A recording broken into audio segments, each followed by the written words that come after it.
Consciousness or new delusions. What is consciousness? In today's world, a vast number of people consider themselves conscious, even without understanding the true meaning of the word.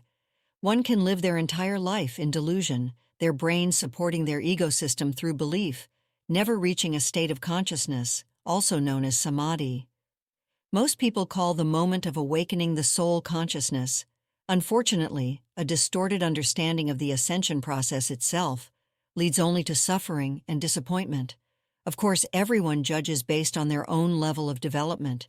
If a person is trapped in their own limitations and judgments, any changes for them will be associated exclusively with brain activity.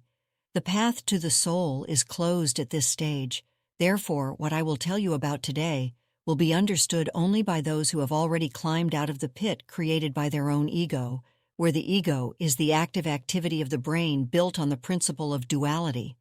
The state of consciousness is understanding the illusory nature of this world, a complete exit from all systemic programs.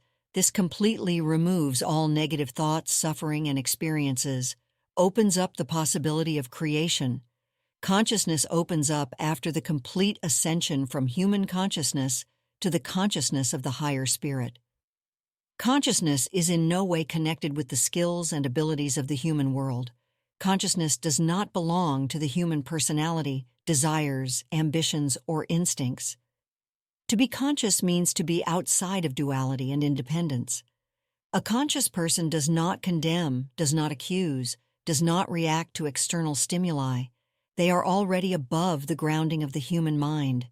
The biggest mistake on the path of magical and spiritual development is to consider the work of the brain as a manifestation of the soul.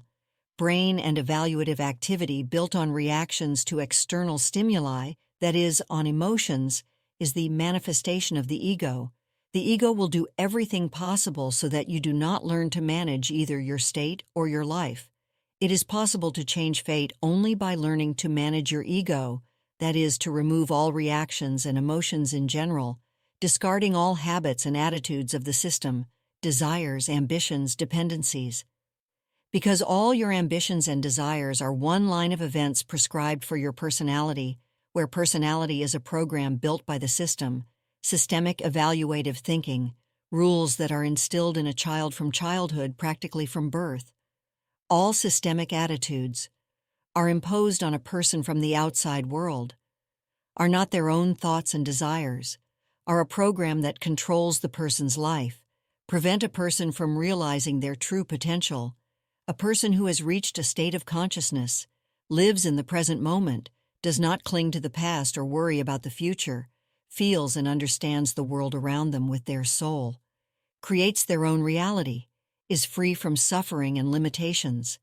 The path to consciousness is not easy, but it is possible for everyone. It requires a lot of work on oneself, a willingness to let go of old beliefs and attitudes, and a desire to change. But the reward is worth it. Consciousness is a state of true happiness, freedom, and peace. Ultimately, they form a single personality and destiny. Changing destiny is possible only by changing the personality or removing it completely. Buddhism describes the path to samadhi, to consciousness, as liberation from all dependencies and judgments of this world. It is in personality that the very power and knowledge for which the soul comes is revealed. The destruction of all attachments, judgments, beliefs, and other brain activities, that is the ego, reveals the divine principle of man. When your old personality disappears, you come to your true self, you reveal your strength, and you have the opportunity to create a new personality, thereby changing the reality of life. Or you cannot create a new personality, but remain in a state of consciousness until the very end. Remember that the division into good and bad exists only in the grounded material world, in the world based on duality. In it, there is no evolution of the soul.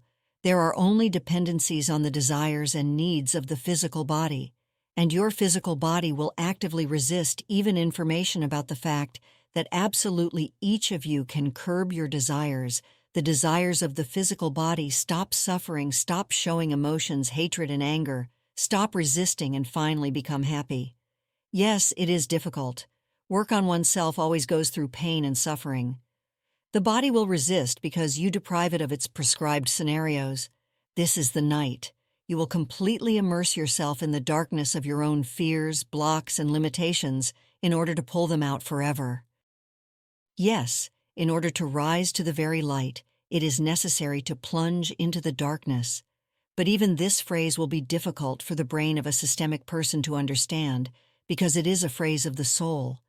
It means that only by removing your personality, becoming nobody without emotions, without judgments, without beliefs, without desires, you can get out of the framework in which the system has put you. This is an escape from the cage. This is freedom.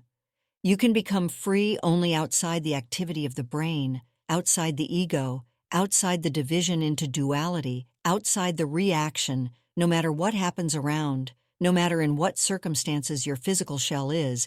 You will feel complete freedom in consciousness because your body is not you. It is just a biorobot in which your soul is located. And as soon as you understand this, you will become free. It is also worth clarifying that any practices, scientific research, astrology, palmistry, metaphysics, literature, and so on, are just tools of the ego, physical activity. They do not lead to consciousness, but to understanding society from the position of the ego. And this is a great foundation for those who have woken up, for those who are just starting their journey. Also, meditative practices, yoga and qigong, when directed at the departure of material objects and dependencies, are excellent helpers on the path to consciousness, but they are not consciousness and will never become it. When you have already reached this peak, the only thing that will fully reveal you is complete silence and acceptance of the entire universe, with all its pluses and minuses, without judgments, without reaction, only you, your higher spirit, and the world that you have created around yourself. You will understand that you do not need absolutely anything to accept consciousness because you already had everything you needed initially.